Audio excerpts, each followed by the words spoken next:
Hey, we've got a lot of viewers in here today. Make sure you hit the subscribe button. We go live every Wednesday. We're not always this fired up, but pretty close to it. Hopefully we don't disappoint you if you do come back. Hit the subscribe button. Let's do the wild card, which is my favorite segment every week. If you're watching over on X, hundreds of you over there, make sure you go over to the YouTube channel and hit the subscribe button. Look for College Football Addiction. All right, ACC win totals: Clemson, Miami, Louisville, SMU, Georgia Tech, and then some more. I guess I suck and didn't text these to you guys. I would love to know. Let me get them over in your chat. Tom, I think it's your week to go first. Give me Clemson over 9.5. Again, I am shooting from the hip on a lot of this. And give me UNC under. Wait, you just get one. You just get one to start. I just get one? Damn it. Yeah, don't worry. Don't worry. He can take UNC because I'm not touching that one. Give me Georgia Tech at plus 7.5. I absolutely love the Yellow Jackets. I think that they're going to be a sleeper this year in the ACC. Love Haynes King. Love this defense. Jamal Haynes is one of the most slept on running backs. And then, of course, I am hammering Louisville at plus 8.5. I think that this is the best running back room in all the ACC. I think it certainly has the best running back in Isaac Brown, but you also have Duke Watson. Love the addition of Miller Moss for this offense, and I'm going to preach it until everybody gets on board with me. Colin Lacey. Remember the name. Tattoo it on your arm if need be. He's going to be leading in a lot of categories in the ACC this year for receptions. Tom, you got two. Your UNC, when I cut you off, was over or under? Sorry? Under okay. 7.5. I think Jordan Hudson will take down the entire program. Good for 5 losses. By the way, June 1st, we have to see if Bill Belichick stays or leaves. Tune in next week. We can't wait for that. Let's see. I will take Wake Forest under 4.5. There's just very little that I look at on that roster that really inspires me necessarily for them to do much in the ACC. And then I'll take Syracuse over 5.5. I like Steve Angeli's game a lot. I don't know why he got so little love from Notre Dame fans in the offseason. I understand they're excited about CJ Carr. That's fine. But I like Steve Angeli's game. I think they have the potential to pick up right where McCord left off. Okay, so did Tom just take 3 in a row? No. I was asking about UNC the first time. I ended up just giving him UNC in the first roll. So he has 4. Okay, cool. I've taken 4. Okay, cool. So I'm going to take Duke over. I think that Darian Mensah was one of the best offseason additions for any team out there. It's not that he's a massive upgrade over Malik Murphy, but I do think that he does fit the system that they want to run a little bit more. And I trust the Manny Diaz defense. So I think they can get to 7-5, maybe even 8-4. And then I'm taking the under on Cal. Cal lost a lot this offseason. I know they brought in a new quarterback with Devin Brown, but the Calgorithm is not going to be bolstering their way into a college football game day conversation this year. They may end up winning an upset game here or there, but they're not going to be in that bowl eligible range. Justin Wilcox going to be feeling the pressure this year. Tom, you get 2? This one is entirely for you, TJ. First, I'm going to take Miami over 9. Oh. And I'm going to take Florida State under 7. I have no information to back this up. I don't know what their schedules look like. I did it solely to annoy you. Cole, you win this week. What are your next? Finally, I would have won. It only took it to pissing you off. Give me 6.5. I think that Eli Holstein's a very good quarterback. Last season started off the year undefeated before he got hurt.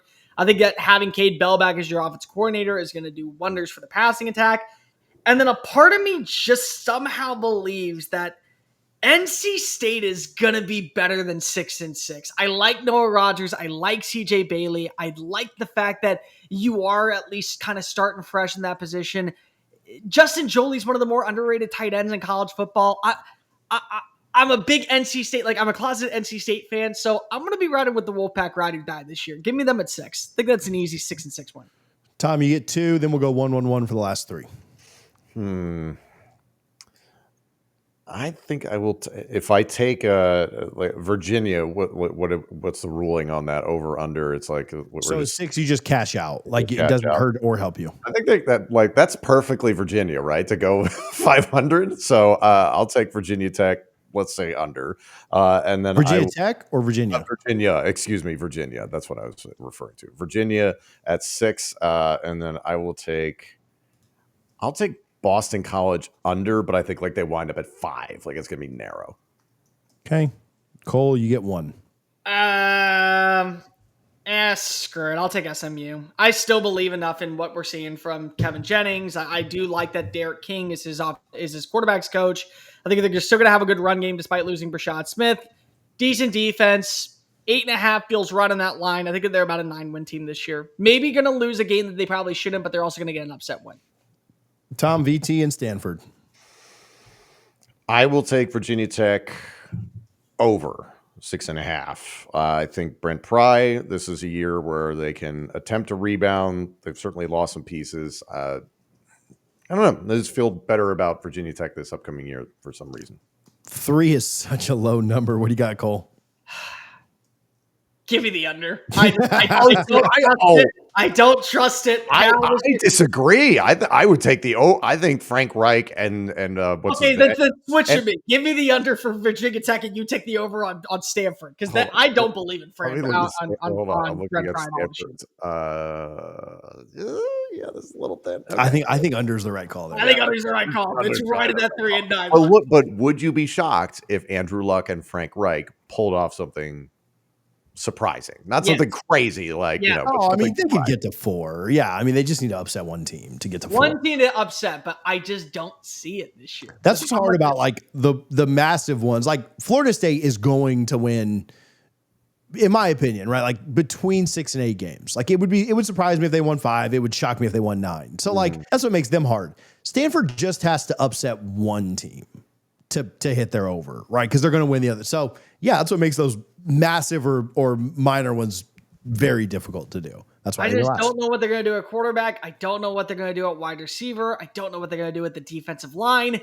A lot of pieces left when you fire Troy Taylor. Like if you have Troy Taylor as your coach, I probably would take the over and go 4 and 8. But I'm not. They probably would. Yeah, they probably would have been a 4.5 if that was if they still had him and hadn't lost him. They probably would have been a higher. They would have made it tougher that way too.